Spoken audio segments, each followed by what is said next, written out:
Boeing is a very exciting company. I grew up in the Seattle area myself, in the shadow of Boeing. I have a lot of family members that work there and spent their long careers and that have supported their families with Boeing. And I think a lot of times we think about Boeing in the United States. And we've got a few programs that we're working with the Japanese government. We're still working on the F-15 upgrade to something very similar to what the U.S. government just bought. In addition, we are working Japan is looking for a loyal wingman program, and we've developed something out of Australia that is very compatible to what Japan is looking for, which is, our air power teaming system, which allows a force extension for most of their tactical and even some of their, like the KC-46, it would allow a force extension that they can utilize in that environment. So a lot of work that we're doing on the defense front to really extend. And then Japan is just now receiving their MV-22s, their first MV-22s they received last year, and they've got a large shipment coming in this year. So we've learned the importance of listening to our team and understanding what are some of the concerns going through. I think that's one of the key lessons. There were people that were very concerned about whether it was schedules or whether other things.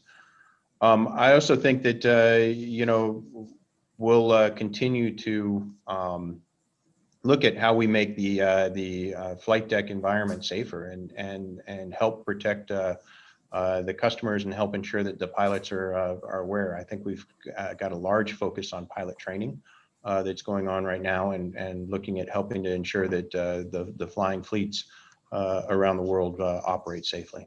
I think, I think one is kind of focusing on our core values of integrity and quality, as well as safety. Really kind of pushing towards realigning our corporate culture a little bit in that sense. But then on top of that, we're doing a lot of work to just streamline and maybe reduce some of the inefficiencies that we had within Boeing. I mean, there were a lot of in some areas there was a fair amount of bureaucracy. So we'll continue to refine that across the Boeing company. I think we'll end up a little bit of a smaller company, but still very strong and very competitive. And I think as the market comes back, we'll be able to kind of bounce back pretty strongly after that. I think there's got to be a lot of work that we work together with countries and other leaders on thinking about how we utilize testing protocols to maybe open up pathways earlier and hopefully reduce the risk to both the traveling public as well as the public that's either receiving or receiving back after travel, individuals who want to move from one place to another, so that we can open up some of these international lanes and see a lot more international travel. So thank you for the opportunity, and Kyle, thank you for the questions. It's been a great discussion. Thanks.